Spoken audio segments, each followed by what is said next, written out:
Olá pessoal, sejam bem-vindos mais uma vez ao nosso canal Conversas e Convidados.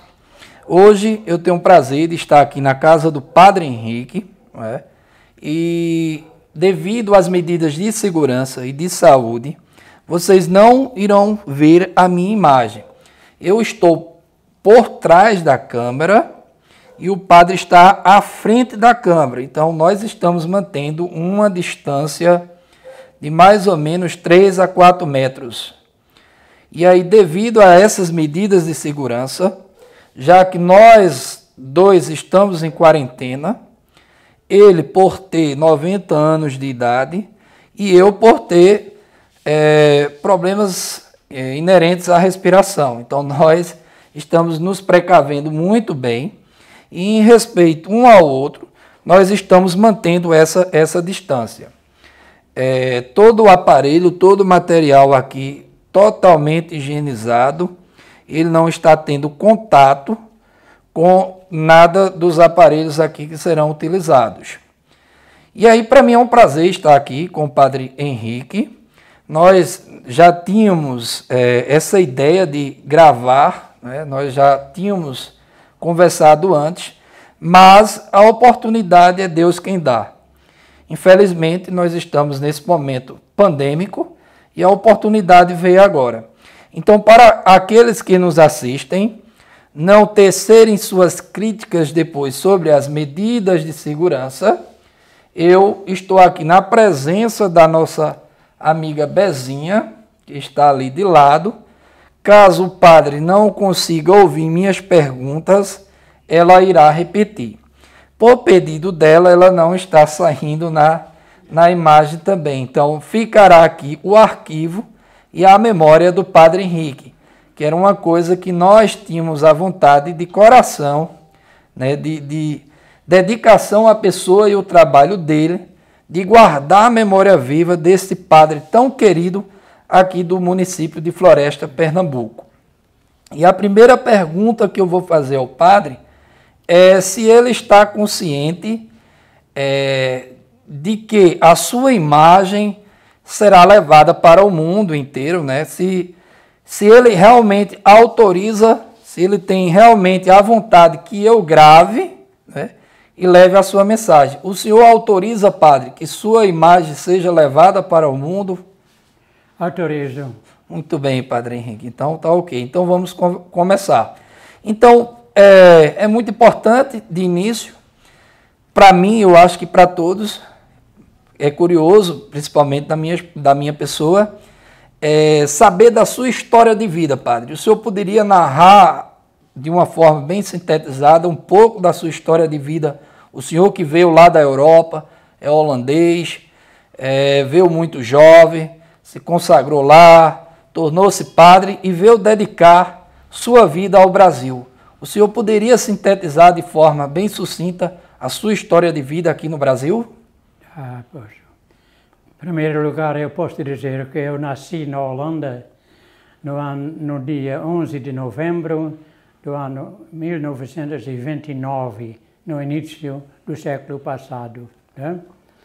E nasci numa pequena aldeia da Holanda, no norte da Holanda, e estudei lá no curso primário, numa pequena escola, como era naquela época comum. 7 anos em seguida, o curso primário.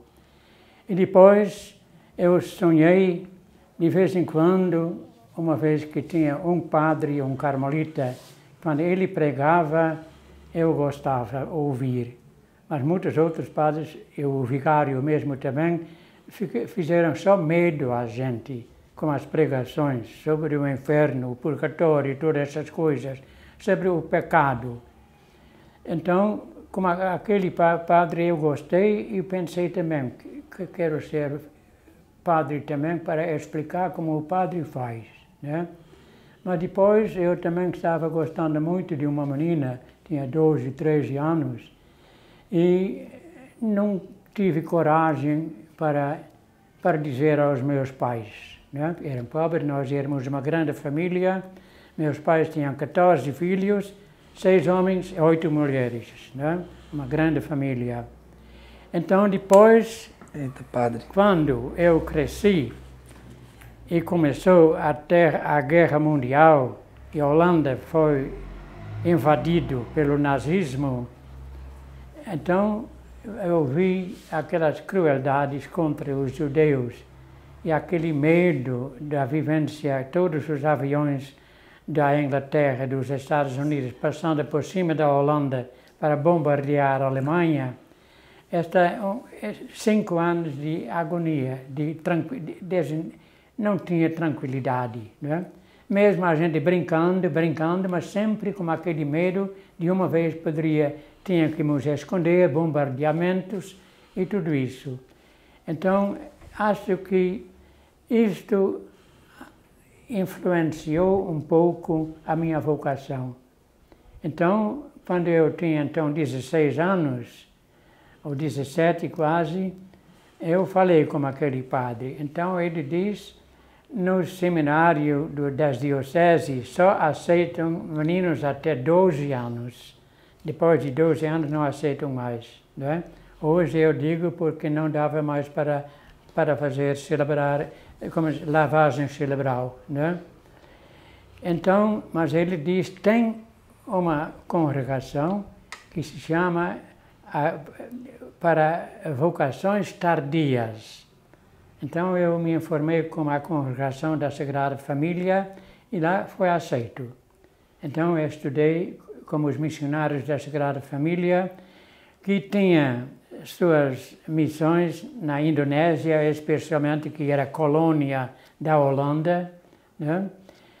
E a congregação foi fundada na Holanda, mas o fundador era francês, mas pela situação religiosa na França, ele não poderia fundir a congregação lá, fundou na Holanda. Tá? E da Holanda a congregação se estendeu na Alemanha, para a Bélgica, para a França, para a Chile, para a Indonésia, especialmente a Indonésia.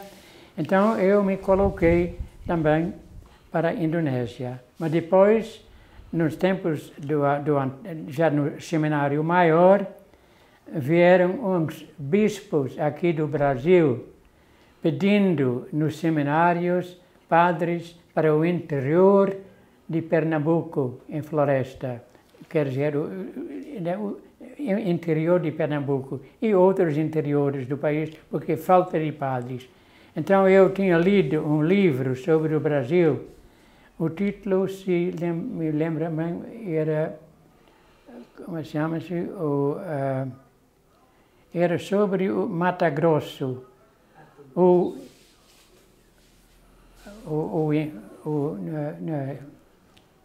Como era? O Inferno Verde de Mato Grosso. Então eu li aquele livro sobre o Brasil. Então me apaixonei pelo Brasil. Né? Mas a nossa provincial da holandesa, da congregação, não tinha missões aqui, especialmente na Indonésia, que era a colônia da Holanda. Né? Então, quando aqueles bispos vieram, o superior nos fez o convite, vocês, quem quiser, pode assinar. Então, com 3 outros, a gente assinou para o Brasil. E assim a gente chegou aqui no Brasil. Né?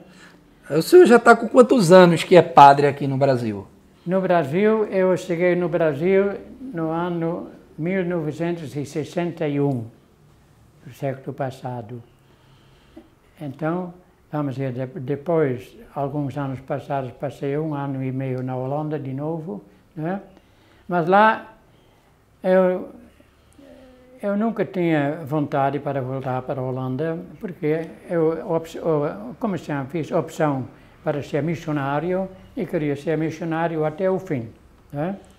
Acho que, como eu já disse, que aquelas crueldades contra a humanidade influenciou também minha vocação para ser um pregador de paz, essas coisas. Né? E também contra a pobreza nos países, vamos dizer, fora da Europa, que foram explorados sempre. E toda esta coisa influenciou a minha vocação. Então eu me ordenei quando eu tinha 29 anos. no mês no mês de julho. Então, voltei aqui para o Brasil. Então, quando eu saí da Holanda, a primeira coisa que eu disse ao meu superior, antes de entrar no navio, que eu disse ao meu superior, agora ninguém vai me prender mais nunca numa comunidade só de homens. Né? Porque eu nasci numa família com 8 irmãs, sempre eu estive com saudade da influência feminina. Né? E naquela época era difícil, tudo era homem. Os professores, os alunos, né? Era interno, e isto foi para mim um sacrifício. Né? Mas, uma vez que tinha o ideal na frente, aguentei. Então, pronto, eu me senti feliz quando aqui podia entrar nas paróquias, onde tinha de tudo, crianças, rapazes, moças, mulheres, né? Então, me senti feliz no Brasil. Muito bom, padre. Então, no caso, o senhor já, pelo que eu ouvi dizer, o senhor já completou 90 anos e mais de 60 anos de sacerdócio, não é isso? É. O senhor, no caso, já é aposentado, né? Eu quero dizer, na igreja não se aposenta, mas eles não pode continuar a trabalhar como padre, mas não sendo vigário. Ah, entendi. Não tendo então, mais o senhor se aposenta, no caso, digamos que fosse uma profissão. É. Mas, é óbvio, para celebrar, isso aí não tem como. Para pregar. Para se aposentar, só a morte, né? Falando um pouco assim, que é um tema que ninguém gosta de falar, o senhor tem medo da morte? Eu tinha medo da morte quando eu era novo. Eu me lembro ainda que quando eu tinha 8 anos, que juntos com meu pai, eu queria ir com ele. Era numa noite de inverno, com neve e frio, então tinha morrido uma mulher vizinha, né? Mais ou menos uns 10 minutos caminhando pela neve. Então eu chorando porque queria ir também, porque nunca vi, nem sabia o que era um morto. Então lá eu me assustei quando eu olhei naquela luz de velas, aquele rosto branco, todos vestidos de branco, né? Então me assustei. Depois eu me lembro que eu me perguntei ao meu pai, eu também vou morrer. Então meu pai disse, todo mundo vai morrer, mas você não precisa pensar na morte, você vai primeiro viver. Meu pai tinha só 6 meses de curso primário, mas era um homem inteligente. Aprendeu a ler e escrever e somar no casamento de minha mãe, que tinha o curso primário completo, que era inteligente. Né? Muito bom. Então, pronto. Depois, eu, terminando a escola de primário, então a gente começou a trabalhar já. Né? Nas férias também, 10 anos em diante, a gente estava trabalhando nas férias todas da escola na fazenda, porque eu sempre estava ruim financeiramente naquela época, e uma família grande era até, nesse sentido, uma vantagem, e então a gente arrancava batatas, trabalhando em outras fazendas também, para juntar juntos dinheiro para nos manter. E depois veio a Guerra Mundial, quando eu tinha 10 anos até 15 anos. Então, com 17 anos, eu fui para o Seminário da Sagrada Família para me preparar para as missões. E com